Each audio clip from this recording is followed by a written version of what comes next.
Монумент, в центре которого я сейчас нахожусь, создавался долго и мучительно. Острые дискуссии по поводу его облика шли с 50-х по 70-е годы. Многократно проводились творческие конкурсы, и все равно никак не удавалось найти подходящий проект. Тема была слишком болезненной и очень сложной. Требовалось отыскать баланс между героическим и трагическим. Необходимо изобразить сильных духом людей, однако надо показать, что физически они слабы. Требуется совместить в одной композиции одновременно темы воинской доблести и страшной гуманитарной катастрофы. Победа и траур, героика и скорбь.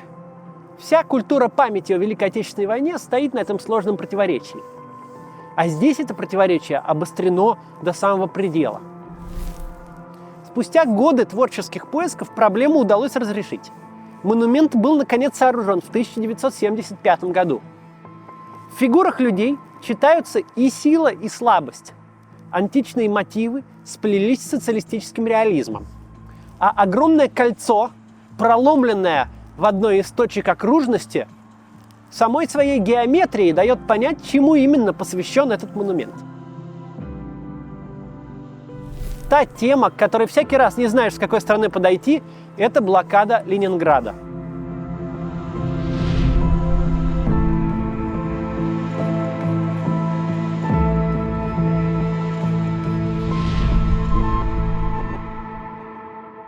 «22 июня 1941 года нападение на Советский Союз было осуществлено 3 группами армий – Юг, Центр и Север. Группа армии «Север» под командованием генерал-фельдмаршала Вильгельма фон Лейба за считанные дни прошла через Прибалтику и уже 9 июля 1941 года овладела Псковом. Была открыта дорога на северную столицу СССР. 10 июля началась битва за Ленинград, самая долгая битва Великой Отечественной войны. В самые первые недели войны та стремительность, с которой группа армии «Север» преодолевала расстояние и шла по направлению к Ленинграду, была едва ли не идеальным воплощением самой идеи блицкрига, молниеносной войны.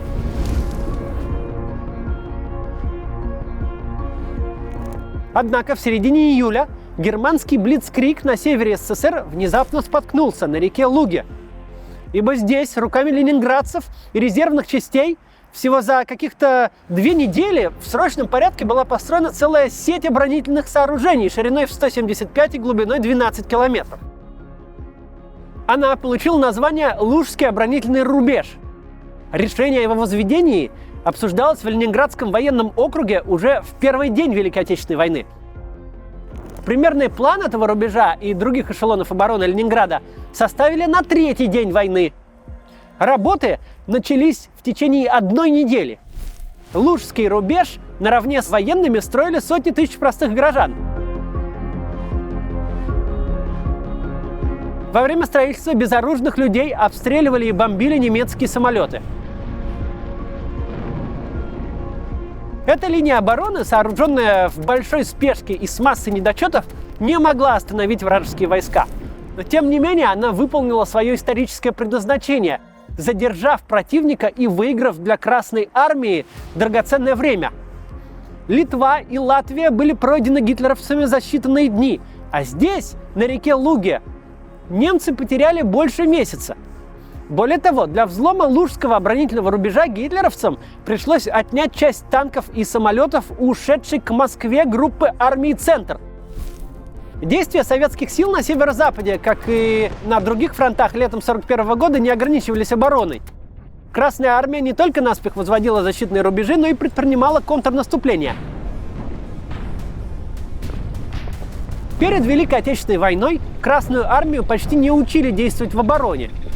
Этим искусством ей дорогой ценой придется овладеть уже в ходе войны. Поэтому здесь и сейчас советские войска делали то, к чему их готовили. Они атаковали. 14-18 июля Красной армии даже удалось достигнуть тактического успеха в ходе контрнаступления под Сальцами. С 12 по 15 августа Красная армия проводит масштабный контрудар под Старой Руссой. Сражение закончилось для советских войск Северо-Западного фронта полной катастрофой. Из почти 330 тысяч человек, задействованных в операции, половина личного состава была потеряна убитыми и ранеными. Потери в технике составили под 90%. Немцам даже удалось захватить в исправном состоянии реактивную систему залпового огня «Катюша», на тот момент секретное оружие Красной армии. За тяжелое поражение под Старой Руссой были расстреляны генералы Кузьма Качанов и Василий Гончаров.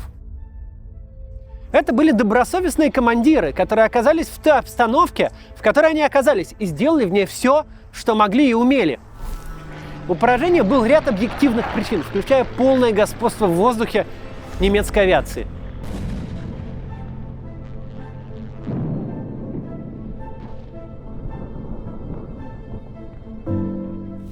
Однако неудачный советский контрудар под Старой Руссой все равно существенно замедлил продвижение группы армии «Север».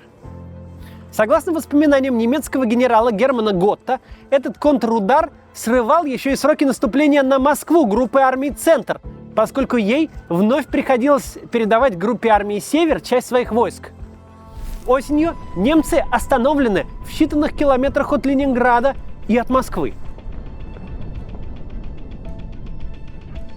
Это говорит о том, что в первые недели войны самое небольшое замедление темпов немецкого наступления, даже если оно достигалось несоразмерной ценой, в конечном итоге решало исход всей Великой Отечественной войны. 14 августа немцы взяли Кингисепп. 15 августа пал Новгород. Однако Лужский оборонительный рубеж, даже будучи прорван на флангах в районе Новгорода и Кингисеппа, все еще сковывал инициативу противника. Рубеж держался до конца августа, когда десятки тысяч его защитников оказались в окружении. Какое-то время они еще продолжали отчаянное сопротивление во вражеском тылу. Тем не менее, в последние дни лета немецкие войска выходили под Ленинградом на оперативный простор. В конце августа драматичные события разворачиваются не только к югу от Ленинграда, но и к северу. Там шли ожесточенные бои между советскими и финскими войсками. В качестве ударной силы финская армия использовала советские танки, захваченные в качестве трофеев во время недавней советско-финской войны. В итоге Красной армии удалось остановить финнов лишь на дальних подступах к Ленинграду. К северу от Ленинграда положение было тяжелым, но к югу от города оно становилось уже критическим. Расстояние между границей города и линией фронта неумолимо сокращалось. Ленинградский Кировский завод, расположенный на южной границе города, выпускал тяжелые танки КВ, которые из производственных цехов шли сразу на передовую.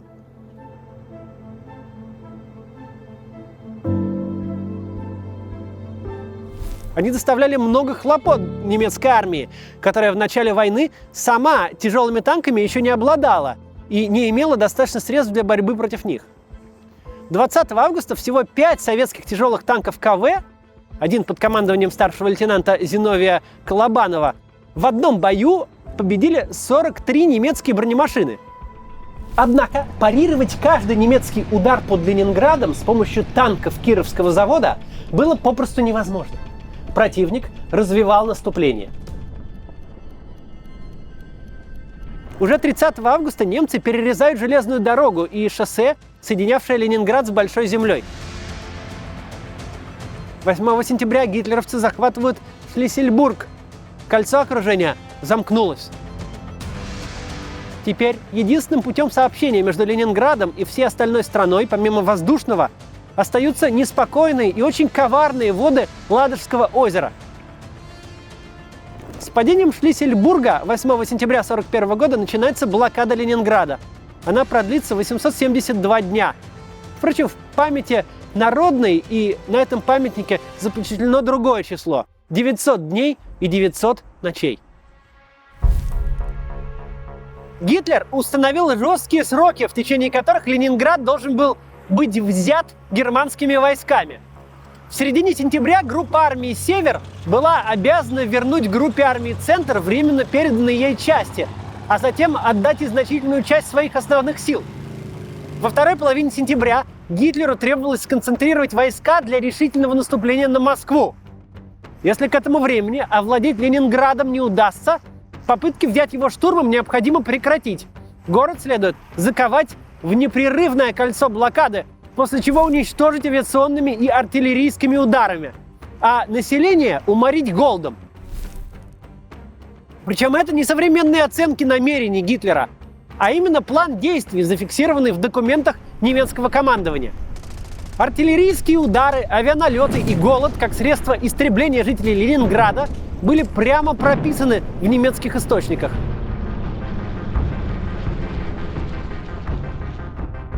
По мере того, как группа армии «Север» теряла отпущенное ей время, именно такой сценарий становился основным – взять город не штурмом, а измором.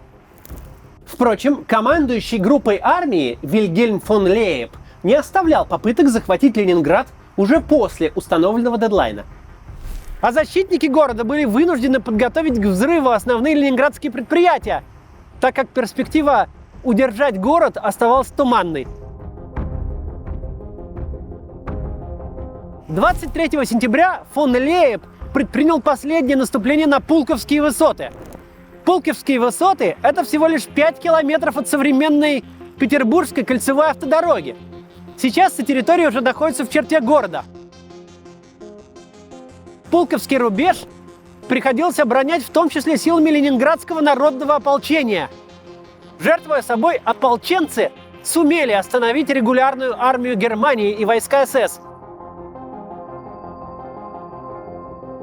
В эти же дни к северо-западу от Пулковских высот нацисты захватили город Урицк. Сейчас это тоже часть Санкт-Петербурга. Тут линия фронта пролегала к Ленинграду ближе всего. Лишь в 4 километрах от Кировского завода, из которого новые танки тут же шли в бой. Незадолго до этих событий, 13 сентября, под Ленинград прибыл генерал армии Георгий Жуков. С ним прилетели еще 4 генералов. Вместе они стали чем-то вроде пожарной команды, призванной спасти положение. Именно на период руководства обороной Георгием Жуковым пришлась самая катастрофическая ситуация на передовой. Фронт тогда оказался так близок, что красноармейцы могли приехать на него на трамвае.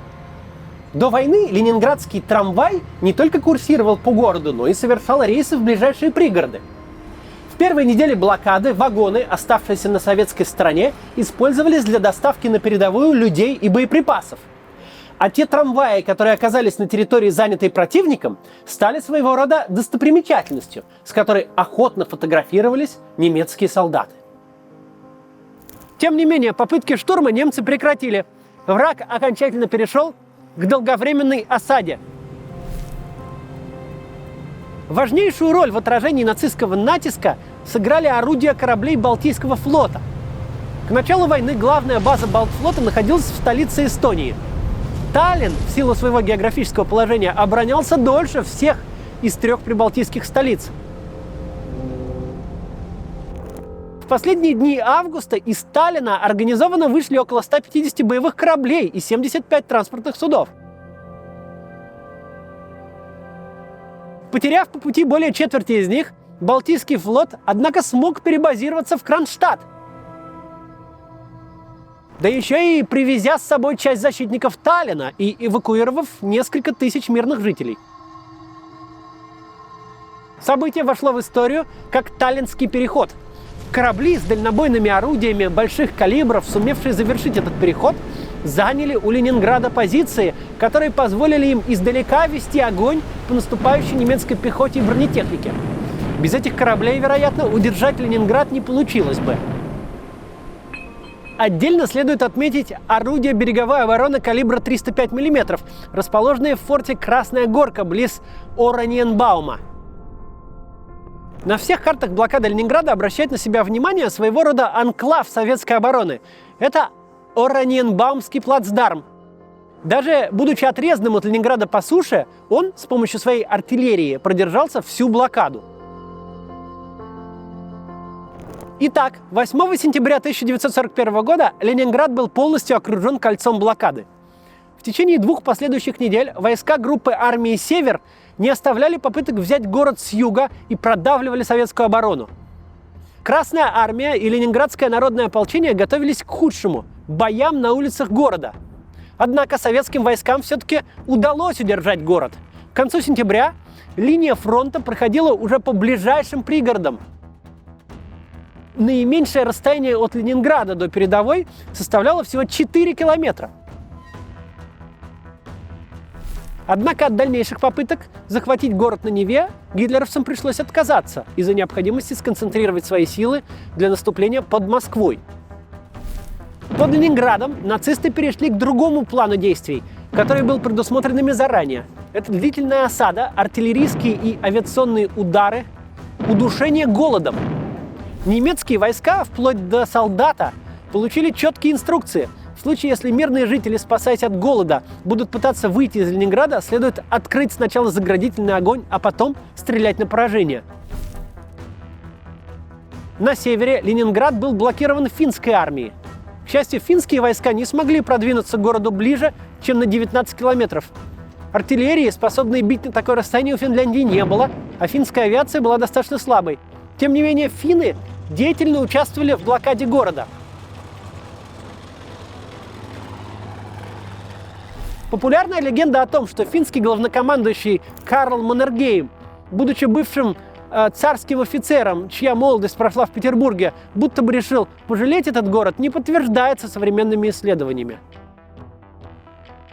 Перед советским командованием стояло две критически важные задачи: ввозить в Ленинград продукты и топливо, вывозить оттуда детей, женщин, важнейшие военные предприятия и наиболее ценных специалистов.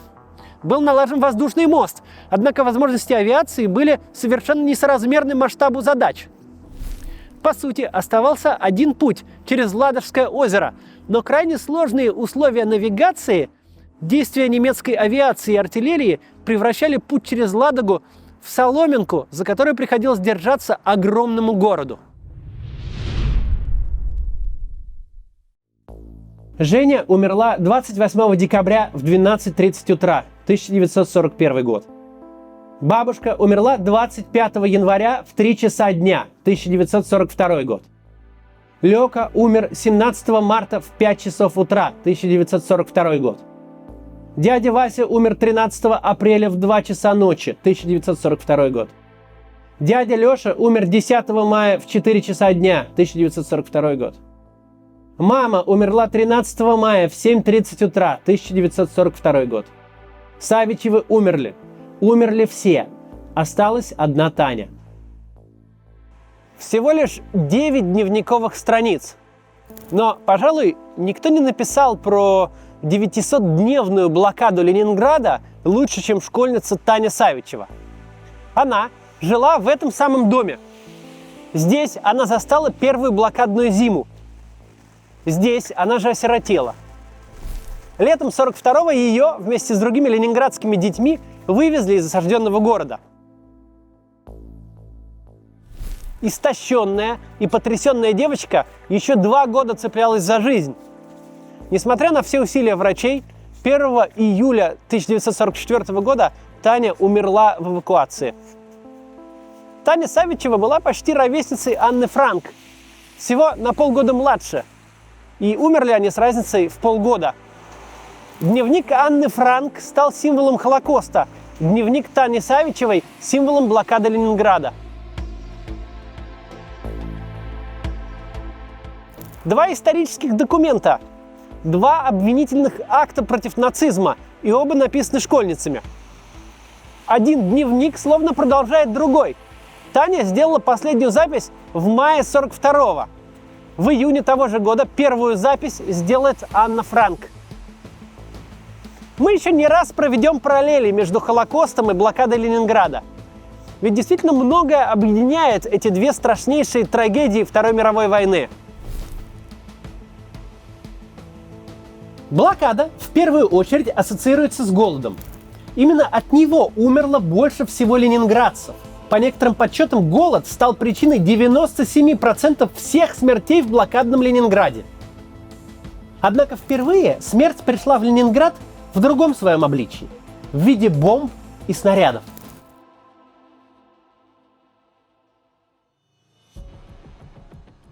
Первые авианалеты на Ленинград начались в июле 1941 и с той или иной периодичностью они продолжались до осени 1943 -го.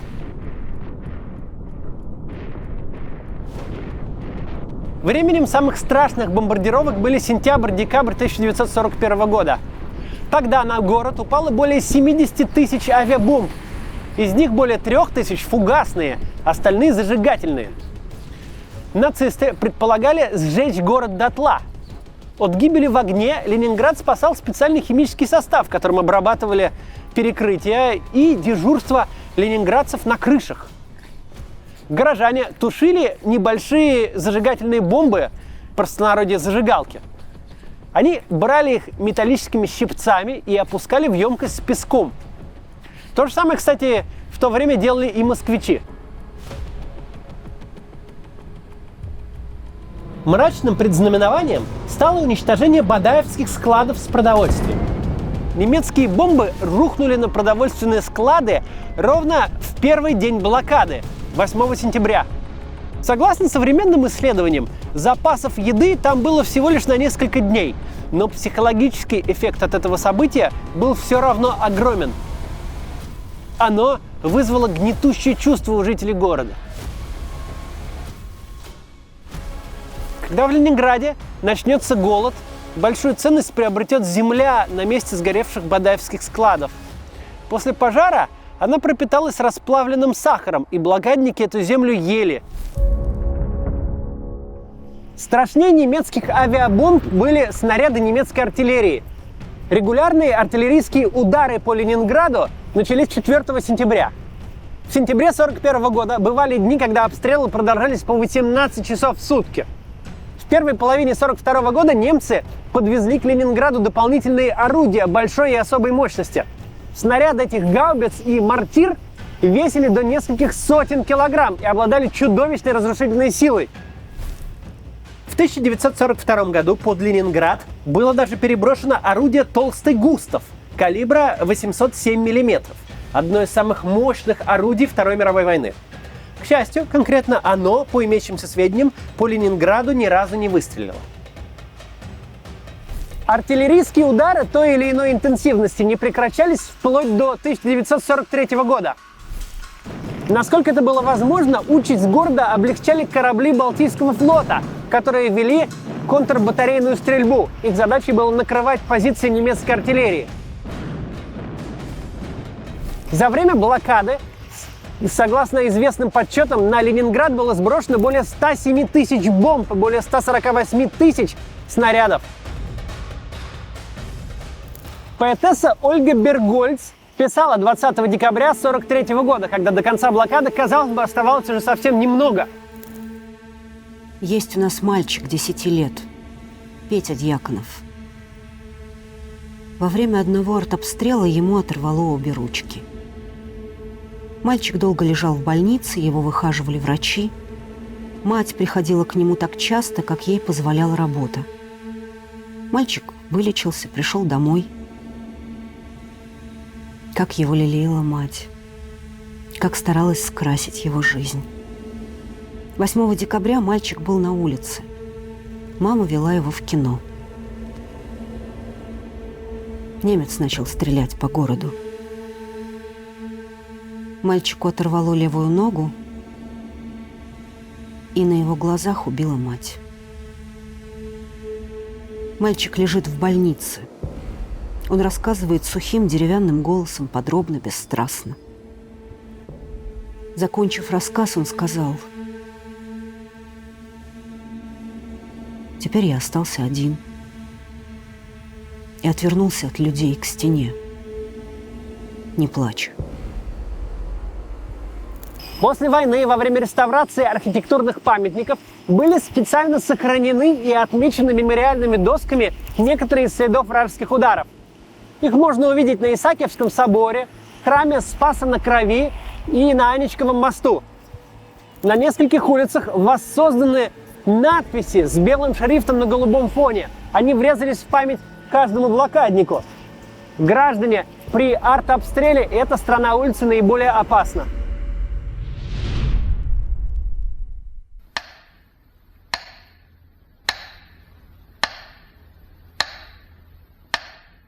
Одним из символов блокады стал ленинградский метроном. Уже в сентябре 1941 года в городе были срочно установлены дополнительные репродукторы. Они передавали новости, транслировали всевозможные инструкции, которые должны были помочь выжить. Также из репродукторов звучала музыка, стихи и даже фронтовые письма. Между передачами и во время тревог включался звук метронома. А размеренный ритм означал «все спокойно». Быстрый ритм предупреждал об авианалете или артиллерийском обстреле. Метроном называли сердцем города.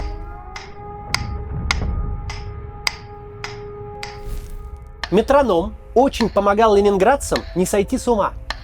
В худшие дни блокады в огромном городе порой наступала неестественная тишина.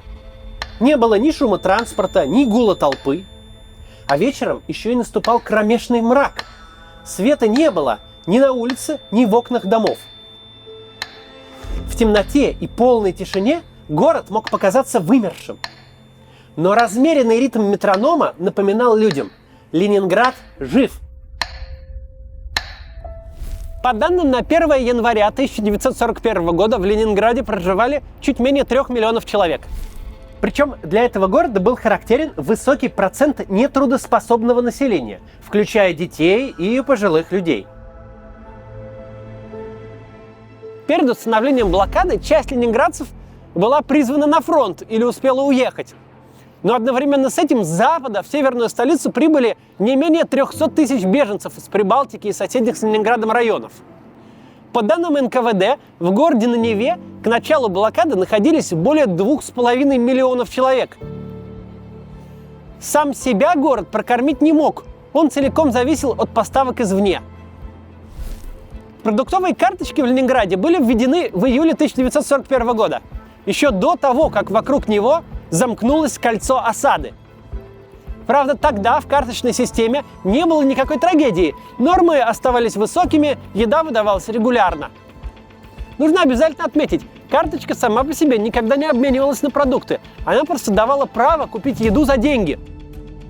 Осознание надвигающейся катастрофы пришло 12 сентября. На 4-й день блокады, когда руководство города провело учет всех съестных запасов по основным позициям: хлеб и мука, крупа и макароны, мясо и рыба, продуктов оставалось всего на 30-35 дней. 15 сентября произошло первое снижение норм выдачи. Впоследствии до конца 1941 года снижение норм происходило регулярно. Явную нехватку продовольствия ленинградцы ощутили уже в октябре. В ноябре 1941 года начался настоящий голод. 20 ноября 1941 года – одна из самых трагичных дат в истории северной столицы. Нормы отпуска хлеба достигли минимума за все время блокады. Солдату на передовой выдавалось 500 грамм хлеба в день, пожарному или бойцу военизированной охраны 300 грамм, рабочему 250 грамм, ребенку, иждивенцу или служащему 125 грамм. 125 блокадных грамм с огнем и кровью пополам. Так писала Ольга Бергольц. Точнее было бы сказать, что пополам с целлюлозой, жмыхом и всевозможными несъедобными примесями.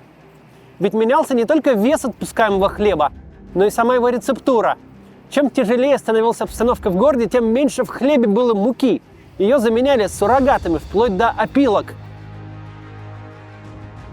Да, существовали нормы и по продуктам помимо хлеба, но фактически в рационе блокадника они тогда отсутствовали. Свидетелем этих событий был будущий ученый-изобретатель и специалист по радиотехнике Виктор Житомирский. Он родился в 1909 году на Полтавщине. 3 года он отучился в художественной студии, но, переехав в Ленинград, решил поступить в электротехнический институт. Всю блокаду Житомирский прослужил дежурным по узлу связи штаба Ленинградского фронта. Войну закончил в звании капитана. В блокадные дни он часто выходил в город и затем фиксировал в дневнике свои наблюдения. Вот запись из его дневника 7 декабря 1941 года. Голодно. У всех на уме еда. Самая популярная тема разговора – это о том, что ели и как ели. Вчера смотрел фильм «Отец и сын». Сцена угощения гостей и всякая пища на столах вызывали в зале шорох и обильное выделение слюны у зрителей. Есть хочется. Но представляю себе, как голодает гражданское население, которое питается значительно хуже нас. Сейчас снова начался артобстрел.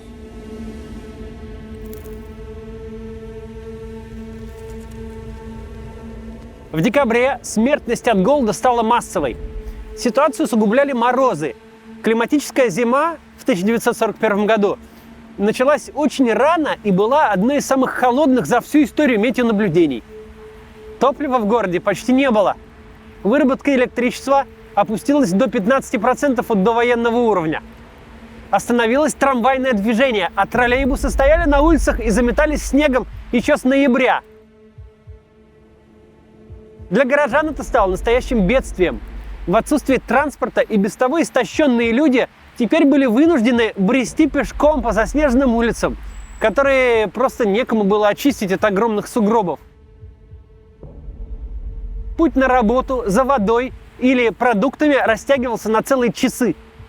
Позволить себе ночевать на работе мог только тот, кому некому было заботиться дома. Каждый раз, покидая жилище, ленинградец рисковал отправиться в свой последний путь. Скоропостижная смерть на улице стала привычным явлением. Человек просто идет по своим делам и внезапно падает замертво. Или наоборот, сначала падает от изнеможения и уже потом замерзает насмерть, лежа на снегу, не способный самостоятельно подняться. Не всегда у прохожих были физические силы помочь кому-то встать на ноги. А многие настолько привыкали к тому, что на улицах лежат люди, что уже не обращали на них никакого внимания. Писатель Всеволод Кочетов и литературовед Лев Коган описали в своих заметках два почти одинаковых случая. На земле лежит старик, и литераторам приходится как будто будить людей вокруг, чтобы напомнить им, пройти мимо лежачего старика – это ненормально. Правда, дряхлый старик, которому решил помочь Лев Коган, на деле оказался 40-летним мужчиной. Блокадники порой выглядели в 2 раза старше своих лет. 1 января 1942 года 67-летний ленинградский фармацевт Исаак Дайен написал письмо жене и дочерям в эвакуацию. Отправив его, он вскоре умер от голода. Письмо, однако, удивляет своим парадоксальным оптимизмом. Мои дорогие, поздравляю с Новым годом. Могу вам сообщить, что с 25 декабря у нас прибавили хлеб. Служащие и иждивенцы получают 200 грамм, а рабочие 350 грамм. Ждем еще прибавки. В городе радость. Теперь жизнь немного лучше.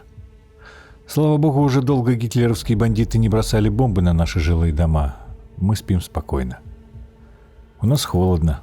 Бывает 20 градусов. У меня дома не холодно. Но темно, электричества нет. Слухи есть, что будет скоро, и трамваи тоже пойдут скоро. Понемногу уладится все. Блокада прорвана. Еще несколько ударов получат гитлеровцы от нашей Красной Армии. Тогда все у нас будет здорово. В этом письме запечатлены характерные приметы времени. Исаак Дайен радуется, что 25 декабря впервые повысили нормы выдачи. Рабочим увеличили хлебный паёк на 100 грамм, служащим и иждивенцам на 75. Так и было. Однако количество посторонних примесей в таком хлебе тоже возросло, достигнув уже 60%. Говоря о том, что блокада прорвана, автор письма выдает желаемое за действительное. В те дни Красная Армия провела успешное наступление в районе Тихвина, но прорыва блокады не было. Вряд ли стоит верить тому, что дому у автора не холодно. Отопления нет. Люди в собственных квартирах давно не снимают обувь и верхнюю одежду. В январе 1942 года выработка электричества опустилась уже до 4% от предвоенного уровня. Слухи о том, что скоро дадут свет, это всего лишь мечты. Январь и февраль 1942 года стали самыми тяжелыми месяцами в истории блокады. Электричества нет, отопления нет, водопровод и канализация не работают. За водой приходится идти к небольшой проруби. Небольшой бидон с ручкой стал неотъемлемой частью образа блокадника. Донести потом в бидоне воду до дома – настоящий подвиг, который многим был не под силу. В первой половине января иждивенцы, то есть неработающие горожане, не получали никаких продуктов в принципе. А неработающих становилось все больше. Без электричества и топлива вставали предприятия, в учреждениях и организациях шли большие сокращения. Всемирно известный филолог и культуролог Дмитрий Лихачев вспоминал: На уволенных карточек не давали. Вымерли все этнографы, сильно пострадали библиотекари, умерло много математиков, молодых и талантливых. Но зоологи сохранились. Многие умели охотиться. В январе и феврале смертность составляет 1000 человек ежесуточно. В промерзших квартирах уже вовсю жгут ценные книги и фамильную мебель. Если удается отыскать какую-то горючую жидкость, ее заправляют в коптилку, небольшой светильник, сделанный из консервной банки. Других источников света нет. В пищу идет в принципе все, из чего можно добыть хоть какие-то калории. Ленинградцы делают похлебки из кожаных ремней и перчаток, варят студень из столярного клея. В те годы столярный клей делался из костей, рогов и копыт, поэтому студень из него блокадники даже считали неплохой едой. Со стен сдираются обои, потому что на них есть клейстер, который содержит в себе крахмал. Люди получают внутренние ожоги, пытаясь съесть импровизированные блюда из горчичного порошка, которым до войны мыли посуду и стирали одежду. Возникают все новые и новые рецепты. Как извлечь калории из того, что несъедобно по определению? Некоторых людей спасает колюшка. Это крохотная рыбешка размером в 6 сантиметров и весом меньше 10 грамм, которую можно поймать в Финском заливе. Блокадной колюшке сейчас даже установлен памятник в Кронштадте. Между тем по городу расклеены рукописные объявления, в которых перечисляются всевозможные ценные вещи. Объявления обычно начинаются с фразы «меняю на продукты». Вставший общественный транспорт людям заменяют санки. На санках везут вещи, на них перевозят родственников, живых и мертвых. Но те, кто отваживается везти тело родственника, чтобы хоть как-то его похоронить, рискуют сам умереть по дороге.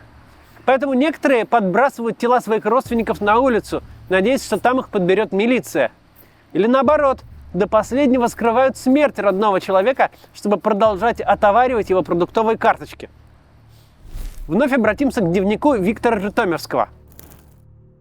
20 января 1942 года. 18-го сходил домой, возил дрова с Малой Пушкарской. Возле дома, где была детская площадка, лежат полузасыпанные снегом трупы. Лежат уже несколько дней. По городу ездят грузовые машины, которые подбирают умерших, складывают их штабелями и свозят на кладбище. Имеются случаи людоедства. Дорошенко видел покойника на улице, у которого все мясистые места были вырезаны. Морозы стоят ужасные, сегодня, говорят, 35 ниже нуля. Голод, холод, обстрел, бомбежка, пожары, отсутствие воды, отсутствие света – все это переносят сейчас ленинградцы. Килограмм хлеба на рынке стоит 400-500 рублей. Хлеб продается по 100 грамм, но больше всего на него меняют. Деньги теперь не в моде. С запозданием на улицах Ленинграда организуются обогревательные пункты. На них работают дружинники и волонтеры. Однако единственное, что они могут предложить людям, это стакан кипятка. Не чая и не кофе, а просто стакан кипятка. Но в ту пору даже он становится ценностью. Само слово «кипяток» – это одно из тех ключевых слов, которые повторяются в блокадных дневниках и воспоминаниях. Давно съедены все домашние животные. В одной из февральских записей Виктор Житомирский пишет, что ленинградцы впадают в апатию, не обращают внимания уже не только на трупы, но и на близкие разрывы снарядов. Кажется, что их уже ничто не может удивить. Однако, увидев на улице бегущую собаку, прохожие останавливаются от изумления. Правда, доподлинно известно об одном коренном четырехлапом ленинградце, который все-таки пережил всю блокаду. Он жил в семье Вологдиных. Кота часто запирали на ключ в отдельной комнате, потому что часть семьи требовала отдать его на съедение. Кот голодал вместе со своими хозяевами, из него лезла шерсть, у него не было даже сил жалобно мяукать. Однако кот пережил блокаду, дожил до преклонного возраста и умер своей смертью в 1957 году. Звали кота Максим. После блокадным котам установлен сейчас в Петербурге памятник. Любовь, дружба, милосердие, благородность, честь, достоинство – все эти человеческие категории претерпевают трансформацию под влиянием нечеловеческих обстоятельств. Кто-то отныне живет тем, что выдирает из чужих рук кусок хлеба. Плевать, что побьют. Главное, съесть кусок раньше, чем его отберут обратно. Часто так поступали беспризорники. Кто-то, наоборот, не выдерживает и из чувства сострадания протягивает хлеб незнакомому прохожему, отняв его у самого себя. Кто-то фанатично экономит калории, а кто-то тратит последние силы на то, чтобы помочь другому. И, может быть, именно поэтому он выживет, ведь не хлебом единым жив человек. На каждом шагу подлость и благородство, самопожертвование и крайний эгоизм, воровство и честность. Так описывал зиму 41-42 годов Дмитрий Лихачев. Женщины, у которых есть дети, становятся перед дилеммой. Хочется отдать ребенку свою пайку, но если ты умрешь от голода, ребенок останется один. Ведь нередко матерей, умерших на улице, дома дожидались еще живые дети. Поэтому если в семье есть бабушки и дедушки, то зачастую именно они отдают в пользу внуков весь свой хлеб без остатка. И эту жертву необходимо принять, иначе нельзя. Иногда семьи умирали целиком. Один за другим члены семьи теряли способность стоять на ногах. И в тот момент, когда уже некого было отправить за карточками, за хлебом, погибали все. Но тяжелее всего было одиноким людям, которые не могли надеяться ни на какую родственную поддержку. Иногда психически они умирали даже раньше, чем физически. Таких ходячие трупы ленинградцы называли дистрофиками. Один из блокадников описывает их следующим образом. Кожа шелушится, синеватый цвет лица, совершенно особенный запах тлена, излучаемый еще живым.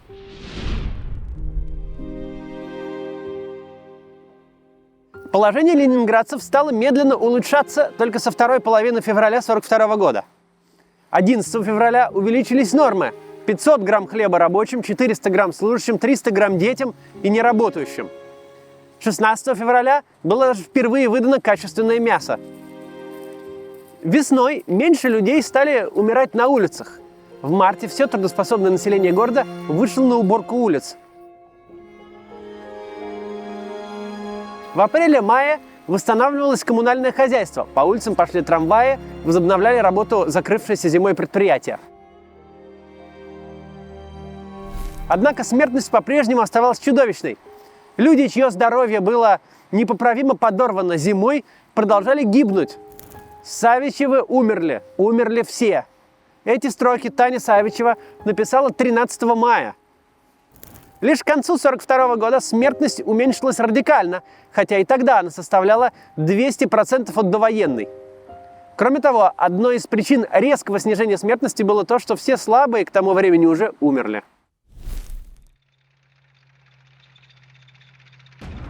Блокада Ленинграда – это не только голод и оборона рубежей, это еще и отчаянные попытки прорвать кольцо осады. За время блокады Ленинграда погибло около 1 миллиона жителей. Еще столько же, примерно 1 миллион советских солдат, сложили головы в боях за их спасение. В 12 километрах от своего истока, то есть от Ладоги, Нева образует излучину. Сейчас здесь находится поселок Дубровка, который в годы войны назывался Невская Дубровка. Он расположен на правом берегу реки. А на левом берегу был поселок Московская Дубровка. Война попросту снесла его с карты. Этот небольшой плацдарм, площадью всего несколько квадратных километров, насквозь простреливаемый, вошел в историю под именем Невский пятачок. Невский пятачок возник в сентябре 1941 года. Войскам Ленинградского фронта была поставлена задача форсировать Неву, захватить плацдармы на левом берегу и начать движение на юго-восток в сторону города Мга, чтобы встретиться с 54-й армией и тем самым разорвать кольцо блокады. Началась так называемая Первая Синявинская операция. В ночь на 20 сентября бойцы 115-й стрелковой дивизии на рыбацких лодках и самодельных плотах переправились через реку. Им удалось напасть на немцев неожиданно. Спустя сутки они выбили противника из московской Дубровки и закрепились на Невском пятачке. За следующие дни на пятачок переправились еще несколько батальонов. Наступательная операция Красной Армии провалилась, но плацдарм на левом берегу Невы остался в руках советских бойцов. Гитлеровцы бросили большие силы на его ликвидацию, но несколько месяцев ничего не могли сделать. На Невском пятачке шли ожесточенные бои, в некоторые дни число погибших достигало 1000 человек. С плацдарма должна была развиваться вторая Синявинская операция, поэтому на пятачок переправляли все новые и новые силы Красной Армии. Но вторая Синявинская операция закончилась так же неудачно, как и первая. Удерживать Невский пятачок приходилось буквально под чистым небом. Там ведь не было никаких заранее подготовленных позиций, блиндажей и землянок. Красноармейцам приходилось вгрызаться в голую замерзшую землю, ведь дело было поздней осенью и зимой, когда стояли страшные морозы. И все это под постоянными обстрелами и бомбежками.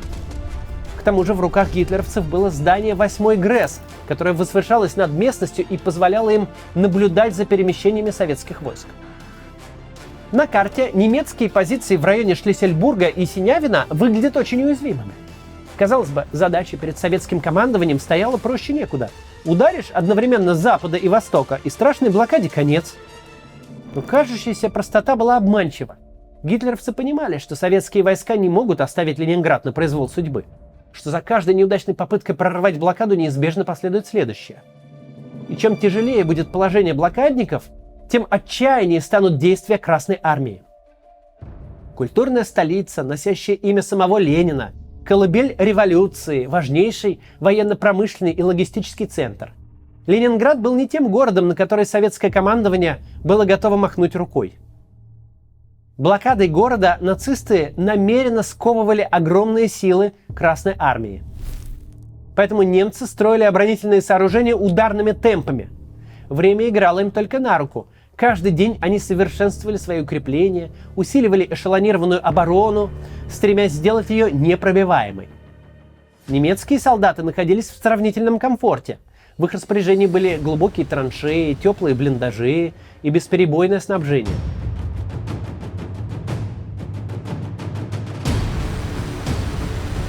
В то время как со стороны Ленинграда на них в атаку шли советские бойцы, которые от долгого недоедания едва держали в руках винтовки. У советских войск, атаковавших немецкие позиции с другой стороны, с востока, не было острой проблемы голода. Однако им крайне не хватало координации со своими товарищами по ту сторону линии фронта. Красная армия несла страшные потери, не решая при этом своей главной задачи – пробить сухопутный коридор между Ленинградом и Большой землей. В апреле 1942 года немцам удалось ликвидировать Невский пятачок. Лед на реке начал таять, что сильно осложнило задачу снабжения защитников плацдарма. Командование вермахта решило этим воспользоваться и начало операцию «Загонная охота». За несколько дней они зачистили Невский пятачок, и к 29 апреля он перешел в их руки. Красная армия попыталась контратаковать, но безуспешно. На гитлеровцев эта попытка произвела большое впечатление. Вот как описывал ее унтер-офицер немецкий. Когда плацдарм уже был в наших руках, они сделали безнадежную попытку переправиться через Неву на лодках, чтобы перейти в контратаку. То, что не было уничтожено при переправе, завершено было при высадке. Не знаешь, чему больше удивляться. Безумству тех, кто отдал приказ на эту безнадежную операцию, или мужеству смертников, выполнявших его. Большинство защитников плацдарма погибло. Лишь 123 человека смогли переправиться на правый берег. Но уже осенью 1942 года Невский пятачок снова вернулся. Это произошло в ходе третьей Синявинской операции. Южнее появился другой советский плацдарм – Ивановский пятачок, куда менее известный, чем Невский. У третьей Синявинской операции был неожиданный результат. Из-за советского наступления Гитлер приказал снять 11-ю армию вермахта из-под Сталинграда и перебросить ее под Ленинград. Так, действия Красной армии на севере в значительной мере определили успех СССР в ходе переломной Сталинградской битвы. Однако, непосредственная цель всех трех синявинских операций достигнута не была. Прорвать блокаду так и не удалось. Мало того, что не хватало координации усилий, советским войскам приходилось идти по болотам. Немцы же занимали господствующие высоты, с которых легко расстреливали атаковавшую их советскую пехоту. Худшие условия для наступления сложно представить. В результате трех провалившихся синявинских операций само название поселка Синявино стало синонимом тяжелейших потерь. Очереди пулемета режут под корень траву. Я сплю, положив голову на синявинские болота, а ноги мои упираются в Ладогу и в Неву. Это строки из трагического стихотворения советского поэта Александра Мижерова, который чудом выжил в тех кровопролитных боях. А Невский пятачок стал одним из символов всей войны. Не будет большим преувеличением сказать, что на нем каждый метр земли был пропитан кровью. По современным оценкам здесь погибли до 120 тысяч советских солдат и командиров. Зимой тихий, но очень важный подвиг совершили работники Всесоюзного института растениеводства. Институт хранил селекционный фонд – зерна и картофельные клубни. 28 сотрудников института умерли от голода, но не притронулись ни к единому зернышку. Этот подвиг имел не только научное, но и прикладное значение. Весной 1942 года Ленинград превратился в огромный огород. Еду выращивали всюду – во дворах и на газонах. Большое капустное поле появилось прямо перед Исаакиевским собором. Тогда были использованы в том числе и образцы, сохраненные зимой Институтом растениеводства. И еще одним тихим подвигом можно назвать донорство крови. Во время блокады с первого до последнего дня десятки тысяч ленинградцев сдавали кровь для раненых. Справедливости ради, начиная с 20 декабря 1941 года, они делали это уже не безвозмездно, получая за кроводачи дополнительный паёк. Но вряд ли от этого подвиг становится меньшим. В мае 1942 года на ленинградском стадионе «Динамо» возобновились футбольные матчи. По воспоминаниям, таймы были сокращены до 30 минут, а игроки после матча уходили с поля, поддерживая друг друга. Тем не менее, такие встречи ясно давали понять – город жив. Настоящим чудом стало открытие летом 1942 года Ленинградского зоопарка. Всю зиму около 20 работников зоопарка самоотверженно спасали животных. Для одной только бегемотихи по кличке Красавица требовалось каждый день приносить из Невы по 50 ведер воды. Сотрудники зоопарка грели эту воду и вручную мыли бегемотиху. Большому животному были необходимы по 40 килограмм еды в день. Для нее добывали несколько килограмм едва съедобных суррогатов, к которым просто для массы добавляли опилки. Но бегемотиха пережила и блокаду, и всю Великую Отечественную войну. Всего были спасены 162 зверя. В память об этом современный зоопарк в Петербурге переименовывать так и не стали. Он по-прежнему называется Ленинградский. Другая удивительная история связана с 12 незрячими защитниками Ленинграда. С января 1942 года они в прямом смысле слова прослушивали небо с помощью звукоулавливателей. Подобные акустические установки использовались в войну наравне с еще очень несовершенными радиолокационными станциями. Слепые ленинградские слухачи часами находились на продуваемых ветрами крышах, чтобы вовремя зафиксировать приближение вражеской авиации, на слух определить тип самолетов и расстояние до них. Удивительно, но за все дни блокады, даже в первую блокадную зиму, ни разу не закрыл свои двери один из ленинградских театров. Причем это был театр музыкальной комедии. Артисты умирали по дороге на работу, и за кулисами умирали люди в зрительном зале. В помещении стояла минусовая температура. Спектакли то и дело приходилось прерывать из-за бомбежек. Иногда спектакль прерывался по несколько раз за вечер. Но на сцене исполнялись комедии. Раскинулось море широко, и волны бушуют вдали. а зрители выменивали билеты за дневную порцию хлеба. Ленинград, нынешний Санкт-Петербург, культурная столица страны, и многие блокадники даже перед лицом смерти продолжали тянуться к культуре.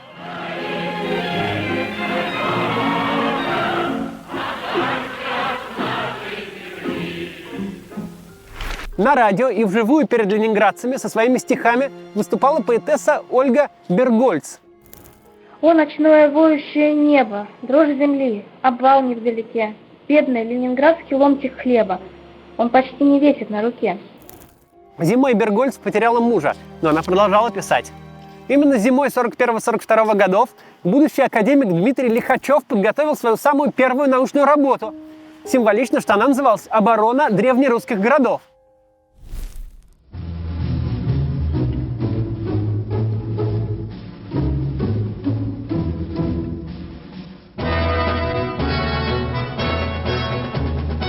А 9 августа 1942 года в городской филармонии исполнили 7-ю Ленинградскую симфонию Дмитрия Шостаковича. Эта музыка вскоре стала символом непобедимости города.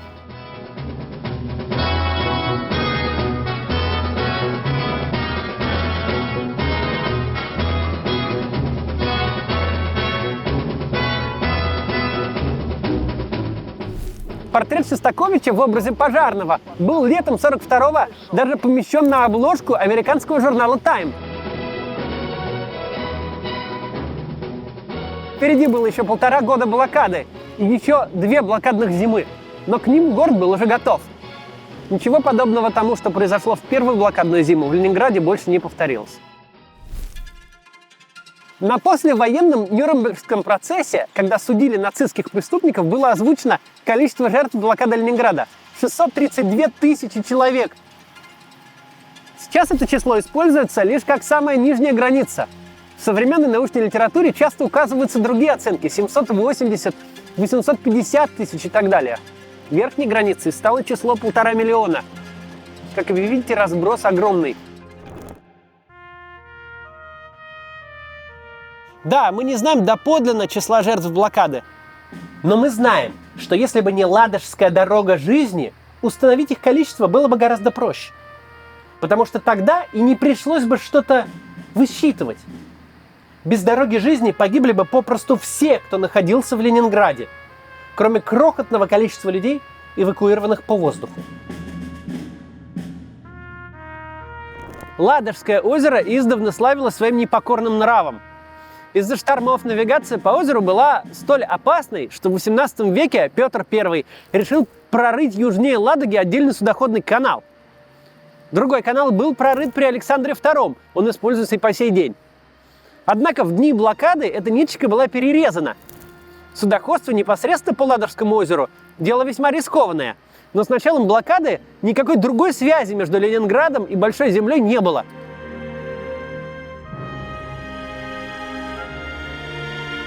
Катера, пароходы, баржи и прочие суда везли в Ленинград продовольствие и топливо, а обратно они вывозили людей.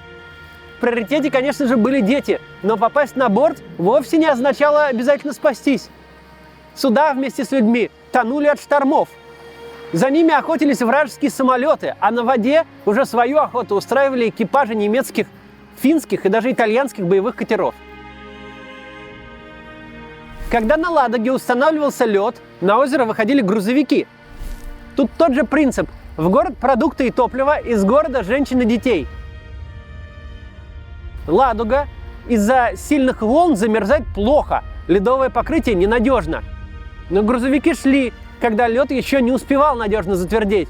И шли, когда он уже вовсю начинал таять. Сверху на машины обрушивались снаряды и бомбы. Те, кто сидел за рулем, называли ледовую трассу иначе, чем мы сейчас, не дорогой жизни. Они прозвали ее дорогой смерти.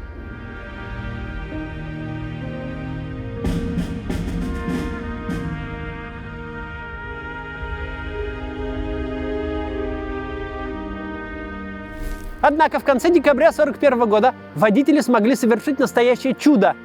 Это была первая блокадная зима, худшие дни осады. Но для самых маленьких блокадников взрослые все-таки провели в Ленинграде скромные новогодние елки. А с большой земли детям приехали подарки. Конечно же, этими новогодними подарками была еда. По воспоминаниям, кому-то из детей даже досталось немного сладостей, а некоторым целый мандарин.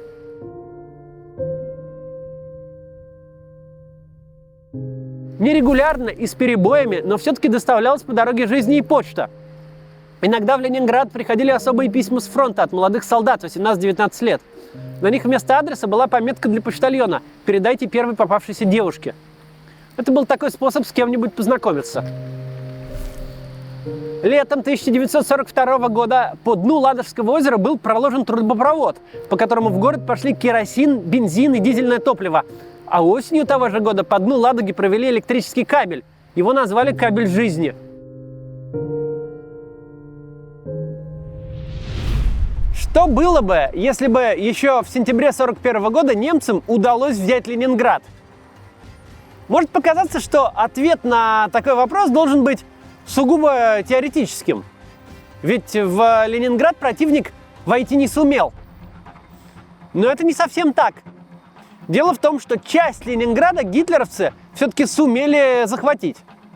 И судьба этого отдельного ленинградского района нам в миниатюре показывает точную картину судьбы всего города в случае, если бы он оказался под нацистской оккупацией.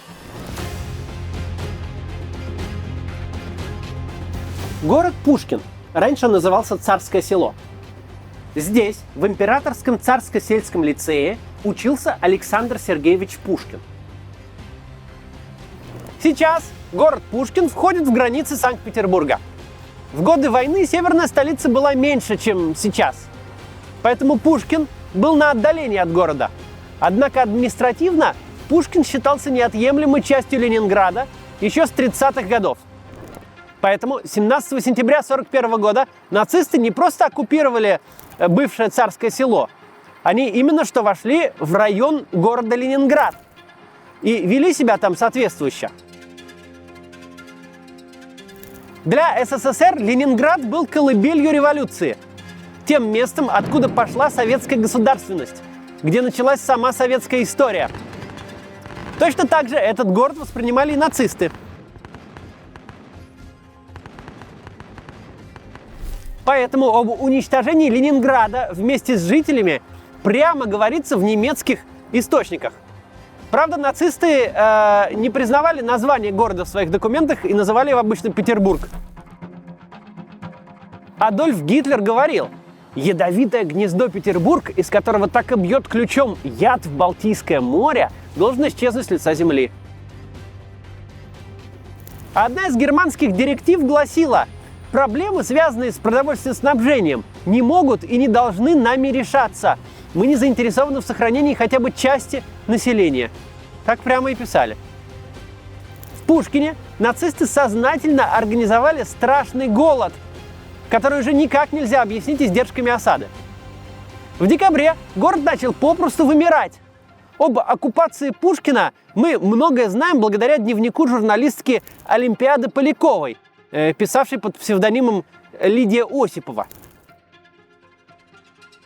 Что уникально, она была коллаборанткой, перешедшей на сторону немцев.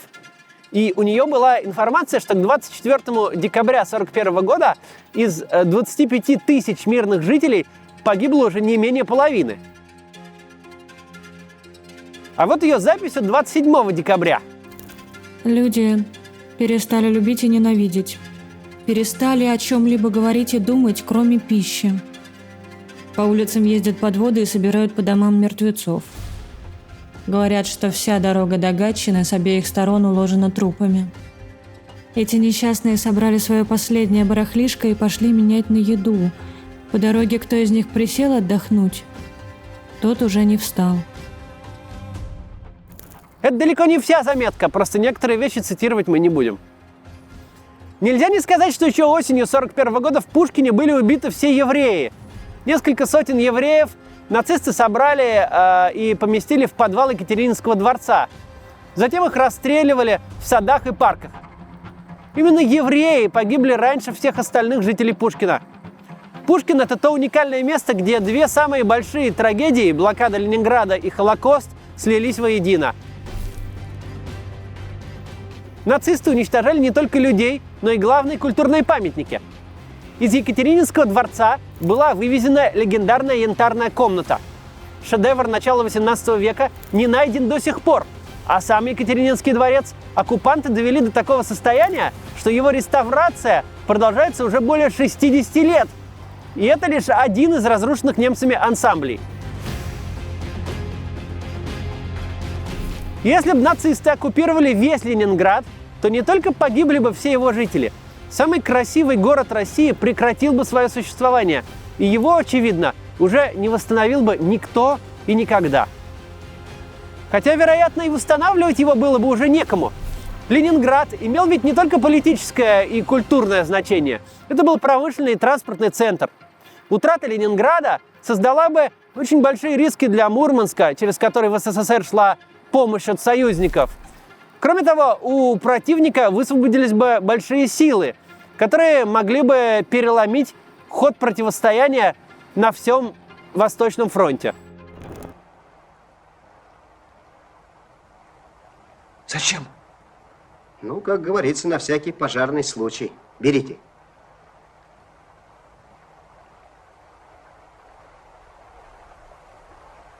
С войны не держал боевого оружия. Помните этот эпизод из фильма «Бриллиантовая рука»? Семен Семенович Горбунков, этот нелепый растяпа, вечно попадающий в разные забавные ситуации, вдруг серьезно отвечает милиционеру: «С войны не держал боевого оружия». Эта фраза относится не только к герою фильма, но и к актеру. Юрий Никулин действительно видел войну, даже не одну. Он был призван в армию осенью 1939 года и во время Советско-финской войны служил в зенитной батарее в пригороде Ленинграда.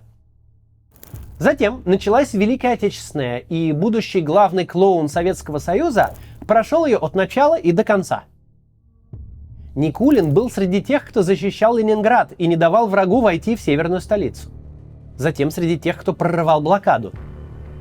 В книге воспоминаний, почти серьезно, он довольно много пишет о войне, в том числе и о событиях января 1944 года, когда фашистов отбросили от Ленинграда. Впрочем, до января 1944 еще нужно было дожить. Снять или хотя бы ослабить блокаду пытались много раз. Еще в конце 1941 года Красная Армия провела Тихвинскую наступательную операцию. Это было первое успешное стратегическое наступление советских войск в ходе всей Великой Отечественной войны. Красной Армии удалось освободить обширные территории к востоку от реки Волхов.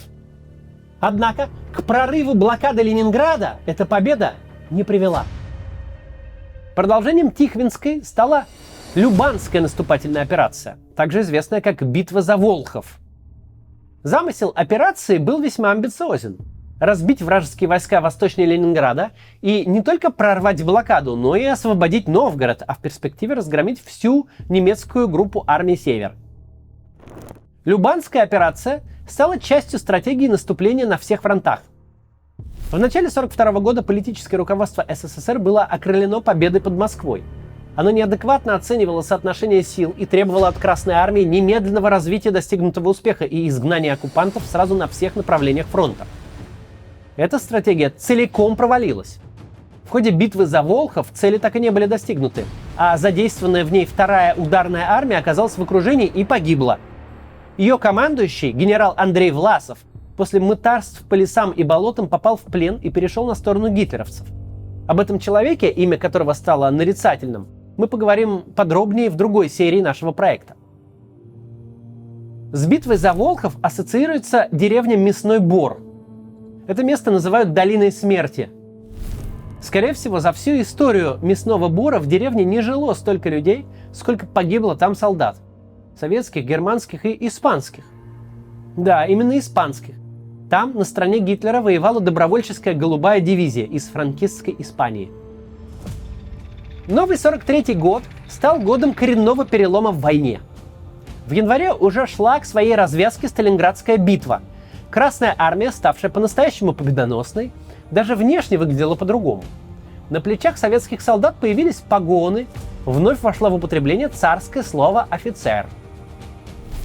Освобождение Ленинграда из блокады оставалось одним из главных приоритетов советского командования.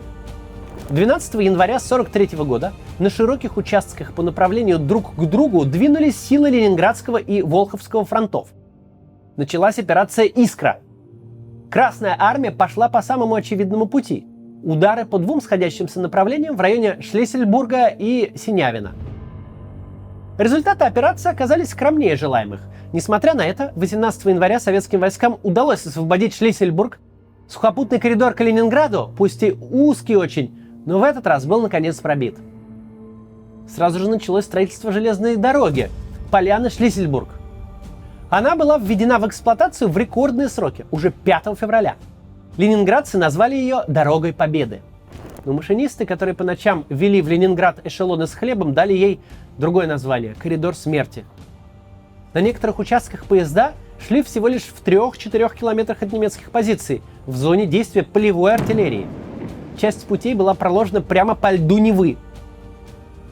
Кстати, в тени этой дороги Победы остался другой уникальный проект – железная дорога, которая целиком проходила по льду Ладожского озера. Сейчас об этой фантастической стройке мало кто помнит. Железнодорожные пути по Ладоге стали прокладывать в самом конце 1942 года, а в январе 1943 работы приблизились к завершению. Но после прорыва блокады все силы были переброшены на возведение дороги Победы. 18 января и по сей день отмечается как годовщина прорыва блокады. Однако до полного ее снятия оставался еще 1 год и 9 дней. За это время было еще несколько попыток разорвать кольцо, но, к сожалению, все они провалились. Наконец наступил тот самый январь 44-го, про который Никулин пишет так. Наша батарея снялась, и мы двинулись из Пулково.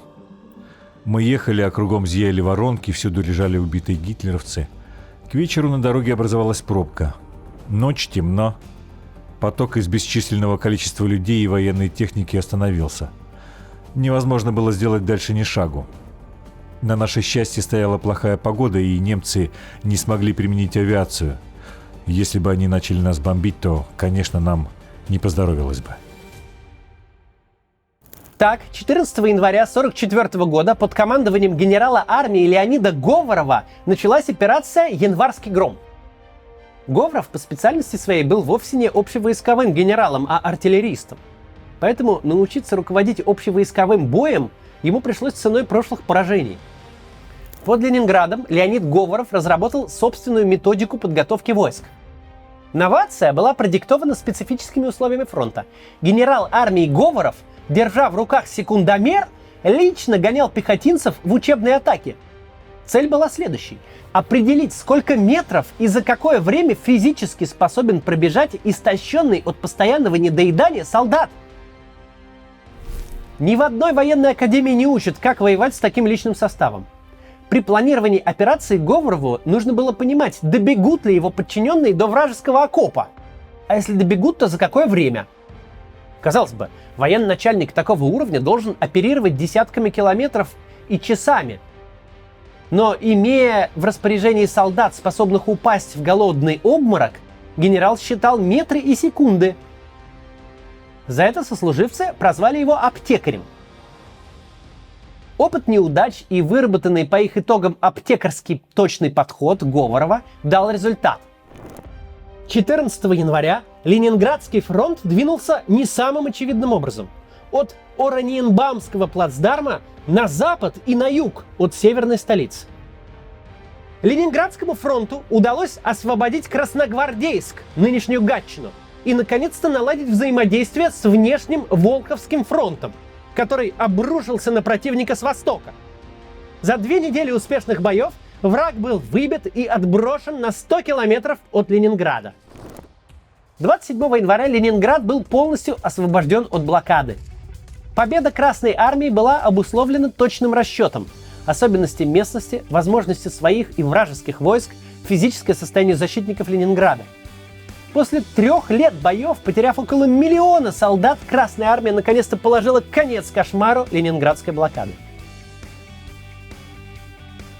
Генерал Говоров проведет еще несколько крупных операций, в том числе взятие Выборга и Прибалтийскую операцию.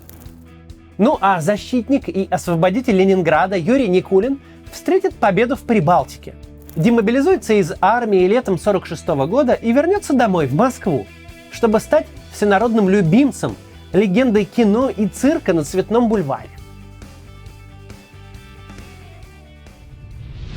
27 января 1944 года в 8 часов вечера над Ленинградом прогремел салют. Это было единственным за войну нарушением сложившейся традиции. Начиная с августа 1943 года в честь любых побед на фронтах всегда салютовала Москва. Но 27 января для Ленинграда было сделано особое исключение. Салют над Невой могли увидеть от 500 до 600 тысяч жителей города.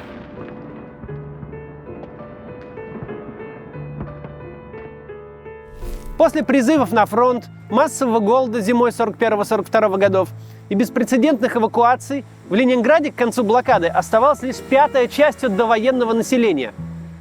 Очень сложно посчитать пропорцию между погибшими и эвакуированными. Из города удалось вывести около 1 миллиона 300 тысяч человек, но часть из них все равно погибли. Ровно через 1 год после окончания блокады Ленинграда, 27 января 1945 года, Красная Армия освобождает Аушвиц, крупнейший и страшнейший из нацистских лагерей. Здесь погибли в том числе и от голода около 1 миллиона 100 тысяч человек, что сопоставимо с числом жертв блокады. 90% из них были евреями. Нацисты перед уходом оставили в Аушвице 7 тысяч истощенных узников, поскольку сочли, что их физическое состояние все равно безнадежно. Однако именно ленинградские врачи смогли спасти жизни этих людей. Среди спасенных был Отто Франк, отец Анны Франк, который потом разыскал и опубликовал дневник своей дочери. Насколько же символично, что сейчас День полного освобождения Ленинграда от блокады и День памяти жертв Холокоста отмечаются в один и тот же день, 27 января. Одна дата – 2 трагедии. В них отражено все то, чем была Вторая мировая война. Массовое уничтожение, сопротивление, освобождение и спасение.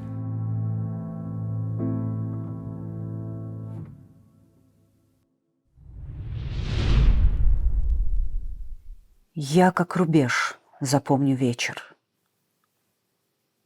Декабрь, безогненная мгла, я хлеб в руке домой несла. И вдруг соседка мне навстречу. «Сменяй на платье», — говорит. «Менять не хочешь? Дай по дружбе». 10-й день, как дочь лежит. Не хороню, ей гробик нужен. Его за хлеб сколотят нам. Отдай, ведь ты сама рожала. И я сказала, не отдам. И бедный ломоть крепче сжала. Отдай, она просила, ты сама ребенка хоронила. Я принесла тогда цветы, чтоб ты украсила могилу. Как будто на краю земли. Одни во мгле, в жестокой схватке. 2 женщины. Мы рядом шли. 2 матери, 2 ленинградки. И одержимая она молила долго, горько, робко. И сил хватило у меня не уступить мой хлеб за гробик.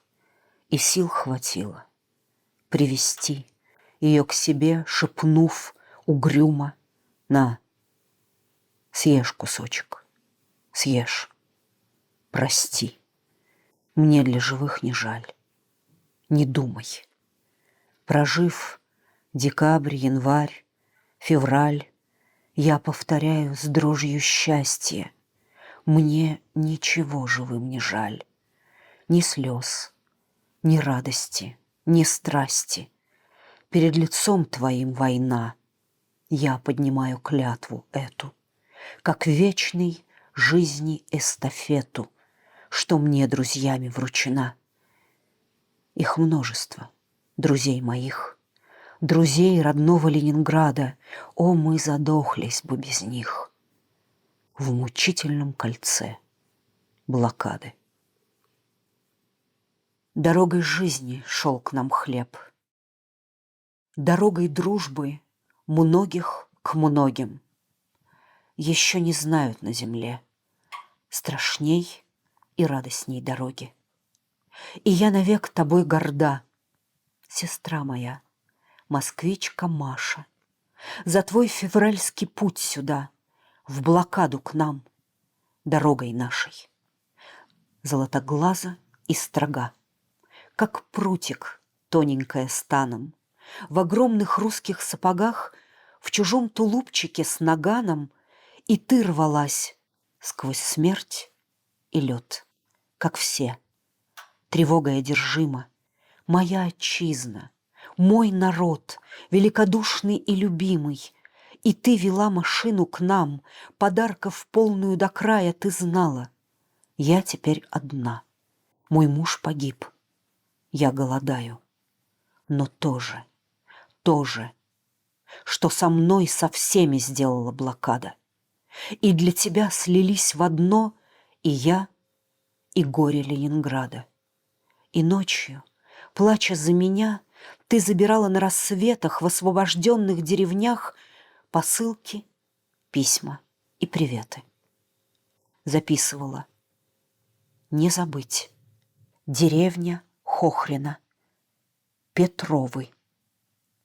Зайти на мойку 101, к родным, сказать, что все здоровы, что Митю долго мучил враг, но мальчик жив, хоть очень слабый. О страшном плене до утра тебе рассказывали бабы, и лук сбирали по дворам в холодных разоренных хатах. На, питерцам свезешь, сестра. Проси прощения, чем богаты.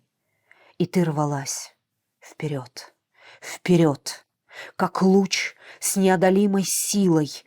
Моя отчизна, мой народ, родная кровь моя. Спасибо. Вот так, исполнены любви, из-за кольца, из тьмы разлуки, друзья твердили нам: живи.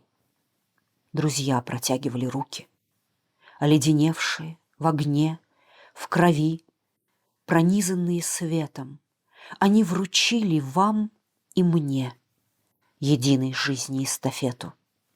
Безмерно счастье мое, спокойно говорю в ответ им: друзья, мы приняли ее, мы держим вашу эстафету, мы с ней прошли сквозь дни зимы, в давящей мгле ее терзаний всей силой сердца жили мы, всем светом творческих дерзаний.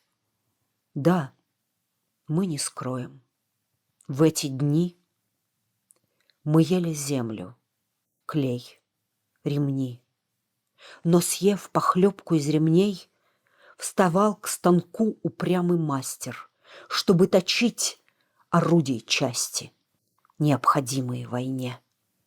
Но он точил, пока рука могла производить движение, и если падал у станка, как падает солдат в сраженье. И люди слушали стихи, как никогда, с глубокой верой, в квартирах черных, как пещеры, у репродукторов глухих. И обмерзающей рукой перед коптилкой в стуже адской гравировал гравер седой особый орден ленинградский. Колючей проволокой он, как будто бы венцом терновым, кругом по краю обведен, блокады символом суровым, в кольце, плечом к плечу, втроем. Ребенок, женщина, мужчина, под бомбами, как под дождем, стоят, глаза к зениту вскинув, и надпись сердцу дорога. Она гласит не о награде, она спокойна и строга. Я жил зимою в Ленинграде.